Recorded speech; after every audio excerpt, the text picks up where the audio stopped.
हाँ नमस्कार दोस्तों, आज मैं फिर से आपके लिए और एक वनस्पति पौधा लाया हूँ जिसके बारे में पूरे आप पहले पहचान लीजिए, फिर इसके बारे डिटेल के बारे में बताऊँगा। देखो दोस्तों, ये है जो पौधा मैं दिखाने जा रहा हूँ। इसको चंद्राकार के अंदर इसकी रेशिया ऐसी बनती है। इसको अच्छी तरह से पहचान लीजिए पहले, और पहचानने के बाद ही इसका प्रयोग हो सकता है, क्योंकि अपना अधूरा वीडियो देखते हैं तो फिर उसके बारे में पूरी जानकारी नहीं होती। इसकी डंठल जो बनती है मित्रों, ये चौकोन आकार में इसकी डंठल बनती है।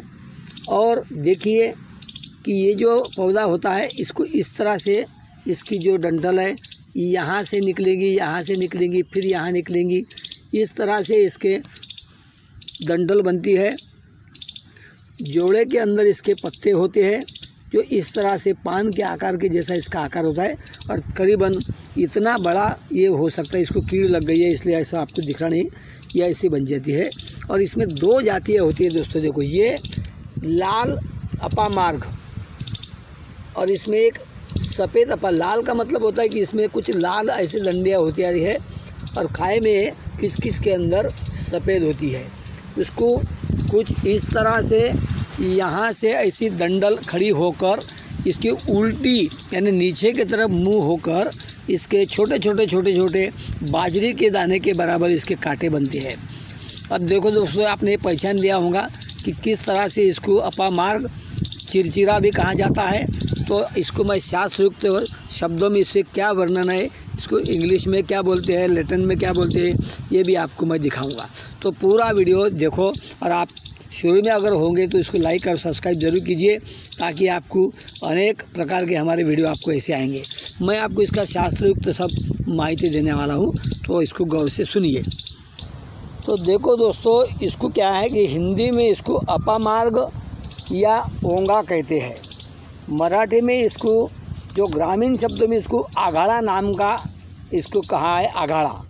और इसको लैटिन के अंदर आचार्य न्यूटिस्पार इसका ऐसा नाम है, और इंग्लिश में इसको कहा जाता है प्रियाज चीफ फ्लावर, ये इसका अंग्रेजी नेम है।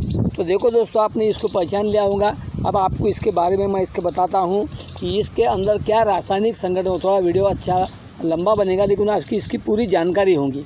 तो इसमें जो रासायनिक संगठन है दोस्तों, ये ऐसा है कि इसके बीज में सेपोनिन ए तथा बी एक्सीटोइन नाम का इसके अंदर रासायनिक संगठन होता है। दूसरा इसके अंदर होता है ओलिगोसेन राइट, ये भी इसके अंदर होता है। इसके मूल में एलियोनोलिक अम्ल, मासानिक अम्ल इसके परिपक्व फलों में होता है। और सेपोनियन सी तथा डी वनस्पति में नाइट्रोजन युक्त यौगिक एकीस्थान तथा एलालाइंस इसमें पाए जाते हैं। तो ये इसका रासायनिक संगठन हुआ दोस्तों। देखिए, इसमें इसके फायदे क्या है ये बताऊंगा आपको मैं। तो दोस्तों देखो, इसके बड़ा लाभ पहुंचाता है इसके अंदर कि पथरी, अगर जिसको पथरी है, जिसको स्टोन अपन बोलते हैं, अगर पथरी है तो पथरी के अंदर अपामार्ग की 6 ग्राम ताज़ी जड़ को पानी में घिसकर अगर पिलाए तो पथरी रोग में इसका बड़ा लाभ पहुंचता है।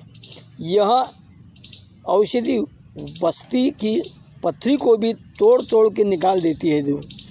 बिल्कुल इसके लिए यह रामबाण औषधि मानी गई है दोस्तों। तो देखिए, आगे का प्रयोग है इसका, जिसको खूनी बवासीर होती है।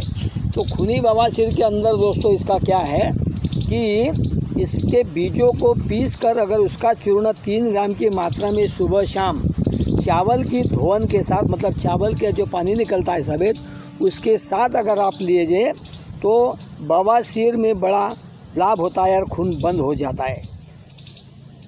तो देखिए, इस तरह से इसका दूसरे और फायदे होते हैं। बीज, जड़ और पत्तों को कूटकर उनमें से उनके चूर्ण में समान भाग में अगर मिश्री मतलब खड़ी शक्कर 6 ग्राम की मात्रा में देने से खून की बवासीर भी मिट जाती है। और नेत्र रोग में इसकी जड़ को पानी में साथ अगर महीन पीस कर आँखों में लगाया जाए तो आँखों में फूली तथा कट कर दूर हो जाती है। और दूसरे नेत्र रोग में भी इसका फ़ायदा होता है। रतौती में भी इसका फ़ायदा होता है। रतौती का मतलब ये होता है कि रात में कम दिखना। तो इस तरह से इसके बहुत सारे प्रयोग हैं मित्रों। अगर इसका जड़ का 6 ग्राम चूर्ण शाम को भोजन के पश्चात खाकर ऊपर से पानी पीकर सो जाए तो इससे और भी अच्छा फ़ायदा होता है दोस्तों। मलेरिया ज्वर के अंदर भी इसका बड़ा फ़ायदा होता है। मलेरिया जड़ के अंदर इसकी जो ये है पूरा पौधा जो है, तो इसके पत्ते जो है मित्रों, देखो ये पत्ते जो होते हैं, ये पत्तों को ज्वर में इसके पत्ते को काली मिर्च को समान भाग में लेकर गुड़ के साथ 20 मिलीग्राम की गोलियां बनाकर बुखार आने से पहले देने से मलेरिया उतर जाता है। दोस्तों ये जो मैं आपको जानकारी दे रहा हूँ, तो हमारे जो एक गुरुजी थे जिनके पास में मैं आयुर्वेद का और मैग्नेटिक का सीखा हूँ, जिनका नाम था डॉक्टर पूनम चंद जी राठी, अभी उस दुनिया में नहीं है। उन्होंने बहुत सारा अध्ययन करके वो श्रीलंका से रिटर्न हुए आए थे, तो उनके इन ग्रंथों के अंदर इसका बड़ा उल्लेख दिया है। तो मैं इनका आपको इनमें चित्र बताऊंगा कि जो कैसे दिखते थे। तो मित्रों, दंतशूल के अंदर इसकी ताज़ी जड़ से प्रतिदिन दातून करने से दांत मोती की तरह चमकदार होते हैं। यह दातून दंतशूल को भी बड़ा काम करती है, हृदय को मजबूत कर देती है, मसूड़ों को मजबूत कर देती है और दुर्गंध को भी गायब कर देती है। तो दोस्तों, और इसका और एक फ़ायदे इसके है कि कंठमाला, गले के अंदर छोटे बच्चों को जो गले में गांठियाँ बन जाती है साइड में, इसकी जड़ की राख को खाने से, गांठों पर लगाने से कंठमाला में भी लाभ पहुंच जाता है। देखो दोस्तों, रति शक्ति, ये रति शक्ति के अंदर अगर रति शक्ति की कमज़ोरी में इसकी जड़ का चूर्ण 6 ग्राम के उसमें 20 ग्राम वंशलोचन मिलाकर खाने से प्रबल कामोद्दीपन होता है। मतलब जिसको काम वासना के अंदर कमजोरी है, तो काम वासना के अंदर भी इसका बड़ा लाभ होता है। दूसरी बात, नासूर अगर किसको हो जाए, आँखों में नासूर होता है, जो जख्म सड़ जाती है, भरती नहीं है, तो उसके लिए भी ये इसके पत्ते का रस नासूर पर लगाने से नासूर मर जाता है। और भस्माग्नि, जिसको भोजन करने के बाद में फिर भूख लगती है, भोजन करो फिर भूख लग जाती है, तो इस रोग में भी बहुत भूख लगती है, तो या खाया हुआ अन्न भस्म हो जाता है, तो इसमें अपामार्ग के इस पौधे की जो जड़ निकलेंगी, इस जड़ को अगर आप चूर्ण बना के देने से ये रोग मिट जाता है। दोस्तों, उदरशूल, अगर पेट में किसी भी तरह का दर्द होता है तो भयंकर उदरशूल में भी अपामार्ग की जड़ 6 ग्राम कुकुटांग भस्म के अंदर इसके पत्ते का 6 ग्राम, सफ़ेद जीरा 6 ग्राम और काला नमक 1 ग्राम, इन सब को पीसकर इसमें 6 ग्राम की खुराक देने से आराम हो जाता है, कुछ दिन देने से आराम हो जाता है। दोस्तों, कान का बहना, जिस बहुत से लोगों को कान फूटने की या कान बहने की तकलीफ होती है, तो उसके अंदर इसका ये पौधे की जड़ को धोकर उसका रस निकाल ले। जितना यह रस हो उसमें उससे आधा तिल का तेल आग पर चढ़ा दे। जब रस जलकर तेल मात्र शेष रह जाए तब छानकर शीशी में भर ले। इसके 2 बूंदे कान में डालने से कान का बहना दूर हो जाता है। इस तरह से इस वनस्पति की बहुत प्रयोग है। इसी तरह अर्श रोग, जिसको आप पाइल्स बोलते हो, तो अर्श में अपामार्ग के मूल का चूर्ण 1 चम्मच चावल के धोवन में और शहद के साथ सेवन करने से लाभ होता है। इसके ऐसे फायदे हैं।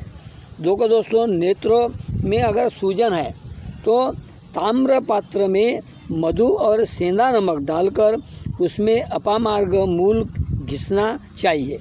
इस तरह के तैयार प्रवाही को नेत्र में अंजन लगाने से बहुत फ़ायदा होता है। और दोस्तों देखिए, और एक प्रयोग है जो इसका प्रयोग मैंने भी किया है। जिसको पुत्र नहीं होते, जिसकी संतान नहीं होती, तो इनके लिए इस पौधे के मूल को दूध में घिसकर मासिक ऋतु के समय में सेवन करने से पुत्र की प्राप्ति होती है, जिसको संतान नहीं होती। तो देखो दोस्तों, मूत्र विकार के अंदर भी इसका बड़ा लाभ है। तो अपामार्ग के मूल को बकरी के दूध में घिसकर अगर पिलाने से मूत्र रोग में दूर हो जाता है। और कामला जिसको कावीड़ कहते हैं, पीलिया कहते हैं, इसके मूल को छाछ में घिसकर इसमें पिपला मूल का चूर्ण डालकर 7 दिन सुबह और शाम को पिलाने से ये रोग दूर हो जाता है। देखो दोस्तों, जुखाम और खांसी के अंदर भी इसके पत्तों की राख में मधु मिलाकर 1 से 2 ग्राम चटाने से इसका बड़ा फ़ायदा होता है। देखिए दोस्तों, मैंने जो आपको ये पौधा दिखाया है, ये अच्छी तरह से पहचान कर लो और किसी के जानकारी के अंदर इसकी पहचान करने के बाद ये हर मतलब जंगलों में, तुम्हारे अंगनों में, बाहर खेतियों के किनारों के ऊपर जिसको निकाल के फेंक देते हैं, तो इसकी जड़ निकाल के, ऐसी इसमें जड़ होती है, इस जड़ को निकाल के आप इसके फ़ायदे ले सकते हो। देखो दोस्तों, इसके जड़ जो है ये बड़ी काम की चीज़ है, ये बड़ी काम की चीज़ है। इसको तांत्रिक, इसके अंदर भी एक बहुत बड़ा फ़ायदा इसका बताया हुआ है। तो ये इसके मैं आपको इसके कांटे भी मैं बताऊंगा, इसका फ़ोटो बताऊंगा किस तरह से होते हैं। तो मित्रों, ये वीडियो मेरा आपको ज़रूर अच्छा लगा होगा, ऐसा मैं समझता हूँ। और मेरे वीडियो को लाइक और सब्सक्राइब ज़रूर करें, जब करके लोगों को इसके बारे में पता चले और इसके क्या क्या फ़ायदे हैं ये उठा सके। तो नमस्कार दोस्तों, धन्यवाद। मेरे लाइक और सब्सक्राइब ज़रूर करना। फिर से आपका मैं स्वागत करके मैं यहाँ विराम लेता हूँ। फिर आप मिलेंगे आपको कई दूसरी नई वनस्पति के साथ में। आप अगर इसको लाइक सब्सक्राइब करते हो तो हमको बड़ा इसमें आनंद आता है और हम नए नए वीडियो बनाने के लिए खुश हो जाते हैं और तैयार हो जाते हैं। इसलिए आपको फिर से मैं धन्यवाद देता हूँ और नए होंगे तो इसको सब्सक्राइब ज़रूर कीजिए।